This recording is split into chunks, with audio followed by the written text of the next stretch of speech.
उत्तर प्रदेश सरकार के कैबिनेट मंत्री और निषाद पार्टी के राष्ट्रीय अध्यक्ष डॉक्टर संजय निषाद इसमें हमारे साथ हैं। सर, जिस तरह से एक बड़ी जिम्मेदारी प्रदेश सरकार में आपको मिली है और ख़ासतौर पे जिस वर्ग से आप आते हैं उसी वर्ग का प्रतिनिधित्व करने की जिम्मेदारी आपको मिली है। मत्स्य पालन में उत्तर प्रदेश दूसरे राज्यों से पीछे है। क्या पहली कोशिश होगी कि जो मत्स्य बाहर से आता है वो यूपी से बाहर जाए? सबसे पहले तो अंग्रेज़ों के बनाए हुए जो नीति थी, जिनको इनको उजाड़ा गया था कानून बनाकर और इस पेशे पर दूसरे का कब्जा कराया गया था, तो परंपरागत जो फिशरमैन कम्युनिटी जिसे मछुआ समुदाय कहते हैं, उन्हें इस मत्स्य विभाग से कोसों दूर किया गया और सरकार ने जो भी योजनाएं दी उस पर जो पिछली सरकारों के ट्रेडिशनल वोट बैंक थे उन्होंने कब्जा कर रखा था। पहले तो इसे कृषि मंत्रालय में रखा था, हमने प्रयास करके मंत्रालय किया, 20,000 करोड़ रुपए वहाँ से दिलाए, सब्सिडी दिलाए 60%। उसमें भी अभी जब हमारे कोई अधिकारी कर्मचारी नहीं होने के नाते ये लोग किस तरीके से पिछली सरकारों में भ्रष्टाचार था कि ये हमारे मछुआ समुदाय के लोग उस योजनाओं का लाभ नहीं प्राप्त कर पाए। आज उत्तर प्रदेश में पहली बार है 70 साल में कि कैबिनेट नहीं था मत्स्य मंत्रालय का, ये कोई न कोई विभाग इसको देखता था, कोई मंत्री राज्य मंत्री या किसी से अटैच हो जाता था। आज मैं धन्यवाद दूंगा मोदी जी को, अमित शाह जी को और नड्डा साहब को, धर्मेंद्र प्रधान जी को, कि मैं जिस समुदाय के लिए संघर्ष कर रहा था और हम उनके लिए वो हमें जिम्मेदार नेता मान लिए थे कि इन्हीं के साथ रहकर हमारा भला हो सकता है, तो इन लोगों ने माननीय योगी जी ने अपने कैबिनेट में हमें जगह देकर और इनकी सेवा के लिए की जिम्मेदारी दी है कि इनको कैसे उन्नत की जा सकती है। तो मंत्रालय मिलने के बाद सबसे पहले मैंने माननीय महाराज जी से मिला, योगी आदित्यनाथ जी से, मुख्यमंत्री जी से, उनसे दिशा निर्देश प्राप्त किया। तो उन्होंने निर्देश दिया कि 100 दिन के अंदर सबसे पहला काम होगा कि आपको जो उत्तर प्रदेश में दूसरे प्रदेश से मछली आती है, आपको ऐसा बनाओ उत्तर प्रदेश को कि हम दूसरे प्रदेशों को सप्लाई दे सकते हैं। उसमें जो भी हर संभव आर्थिक सहायता होगी, जो भी इसके लिए जो चीज़ें होगी उसे हम लोग पूरा करेंगे, कैबिनेट में पास करेंगे। दूसरा उन्होंने कहा कि पहले आपका जो समुदाय नदियों के किनारे रहता उजड़ा हुआ है, पिछली सरकारों की गलत नीतियों के नाते वो झोपड़ी में रह रहे हैं, उनकी आर्थिक सामाजिक दशा बहुत खराब है। ऐसे लोगों को सर्वे कराओ और सबसे पहले उन्हें सुविधा दिलाकर उन्हें जो परंपरागत पेशे से आपका समाज मजदूर रह गया है कि जाल में मछली मारता है, ठेकेदार कोई और है, पोखरे का मालिक कोई और है, ऐसे में उन्हें ट्रेंड करके हर एक ब्लॉकों में एक मास्टर ट्रेनर बनाइए और एक ब्लॉकों में इनके लिए आधुनिकीकरण कराओ और ऐसी सरल व्यवस्था कराओ कि आपका जो मछुआ समुदाय है उसे इस योजनाओं का लाभ दिया जा सके और वो जो बड़े बड़े लोग हैं उनका भी सहायता लिया जाए। ऐसा ना, और सभी जातियों का इसमें एक समावेश किया जाए कि इस पेशे में जोड़कर इस उत्पादन को बढ़ाया जाए। उन्होंने आगे कहा कि भाई जो सरकार की योजनाएं केंद्र की है कि 60% सब्सिडी है, लेकिन लेने के लिए इनके पास ट्रेनिंग नहीं है, इनके पास गुण नहीं, इन्हें पता भी नहीं है, अवेयरनेस नहीं है। दूसरा, बोट खरीदने पर 40% उत्तर प्रदेश सरकार ने दिया, 20 पर दिया है, फ्री बीमा दिया है और निषाद राज के किले को उन्होंने पर्यटक स्थल घोषित किया, निषाद राज राम।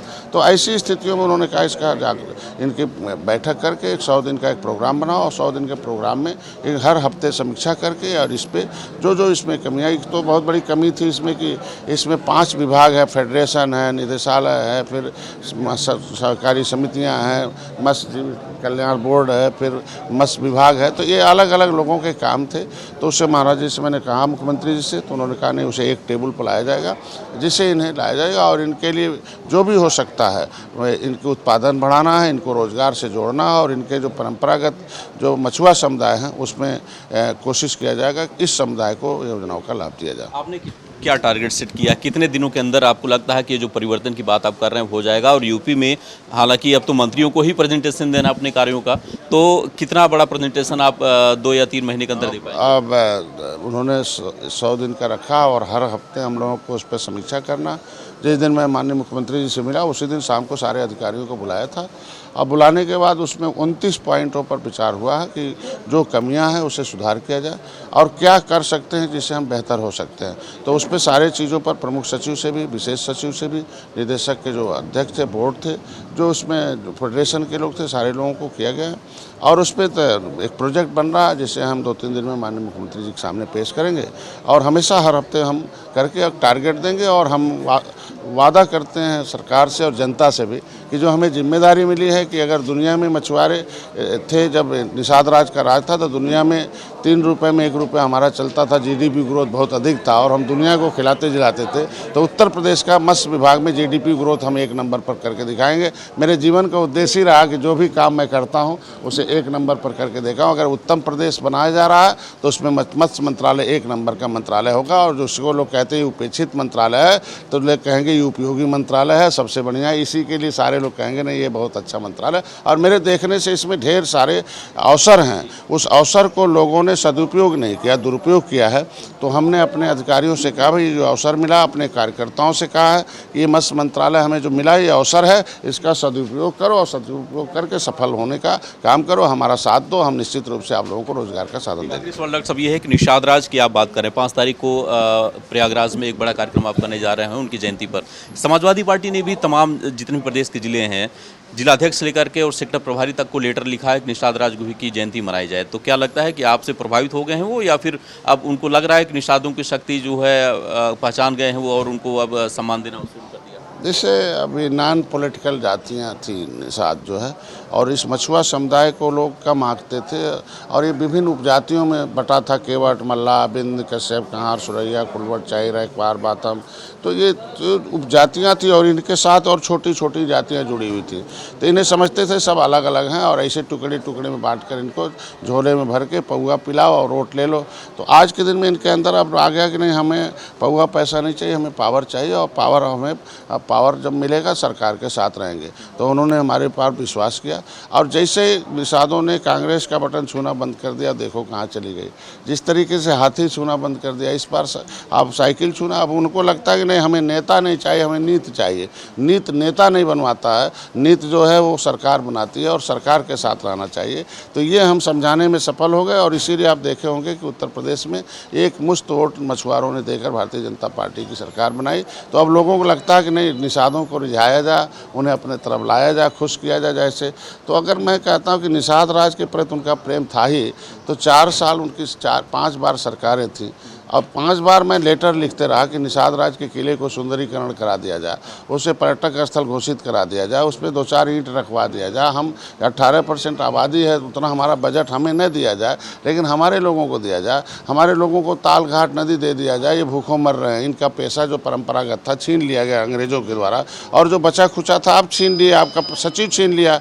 आपके सचिव ने हमारे लोगों को अब ये किस मुँह से निषादों का वोट मांगेंगे कि हम जब अंग्रेज़ों ने क्रिमिनल ट्राइब्स एक्ट घोषित किया था, तो हम जो है जब 31 अगस्त 1952 को हमें विमुक्त किया गया और कहा गया विमुक्ति जनजातियाँ, इनका जो है दशा SC/ST से खराब है, इन्हें अनुसूचित जनजाति की सुविधा दी जाए।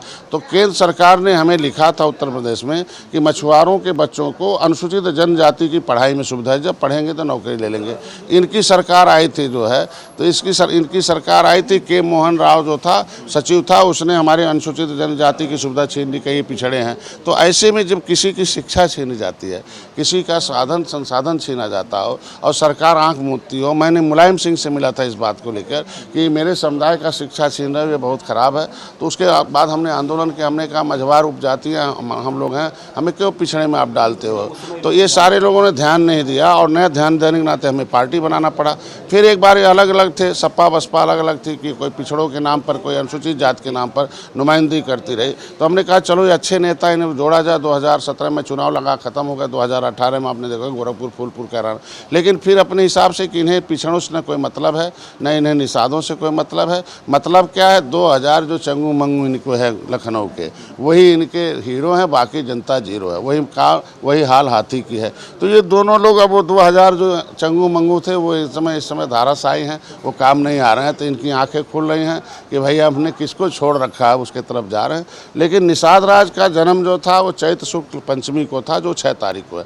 5 को शाम को 4 बजे लगेगा। तो जब उनका तिथि में जन्म नहीं हुआ था, तो इनसे कहते रहे कि भाई तिथि, इनका जन्म तिथि में हुआ, तारीख में नहीं हुआ, तो आप तारीख में क्यों जयंती करते हो। हाई कोर्ट ने रोक दिया, ये बात सुने नहीं। तो जब इनके समय में जयंती खत्म हो गई या इनकी सरकार चली गई, तो आज मैं छुट्टी घोषित कराने के लिए मैंने माननीय मुख्यमंत्री को लिखा है कि जिस तरीके से भगवान राम का जन्म 9वीं को हुआ था, तो 9वीं को आप छुट्टी करते हो। तो इनके 4 दिन बड़े थे, चैत शुक्ल पंचमी को घोषित करी। उन्होंने आश्वस्त किया है छुट्टी घोषित हो जाएगी, और भारतीय जनता पार्टी ने आश्वस्त भी किया है कि हम निषाद राज के किले को सुंदरीकरण कराएंगे। वहाँ निषाद राज के गले लगी मूर्ति लग रही है, और पर्यटक स्थल घोषित हो गया, कई हजार करोड़ रुपया दिया, वहाँ है उसे ब्लॉक भी घोषित कर दिया। अब हमारा जंगल था, जब हम लोग जाते थे तो हमारा समुदाय जब देखता है कि आज यहाँ स्वर्ग हो रहा है, कि कभी राम वहाँ से जब गंगा पार किए तो दुनिया को मालूम है कि स्वर्ग हुआ, तो आज वो जगह स्वर्ग बन रही है। तो जब मेरा आदमी स्वर्ग पा रहा तो काहे भाजपा छोड़ के इधर उधर देखेगा। तो ये गलती उनकी है, चूक है। और चूँकि अखिलेश जी संघर्षों के नेता नहीं, नेताजी तो संघर्षों के मुलायम सिंह थे, उसके फल ये हैं, और फल आसानी जिसको मिल जाता है वो क्या कोई कीमत नहीं समझता। धन्यवाद। तो डॉक्टर संजय निषाद मानते हैं कि निषाद राज के जिस तरह से आशीर्वाद से ये प्रदेश सरकार में मंत्री बने हैं, उसको देख करके समाजवादी पार्टी को भी अब एहसास हुआ है कि किसको उन्होंने छोड़ा है और किसको पकड़ा है, और यही कारण है कि वो भी अब निषाद राजगोही की जयंती बनाने की कोशिश कर रहे हैं। लेकिन जनता जानती है, इनके लोग जानते हैं कि किसके साथ रहना है और किसके साथ नहीं रहना है। वीडियो जर्नलिस्ट प्रतिपक्ष के साथ दीपक श्रीवास्तव, न्यूज़ 8 गोरखपुर।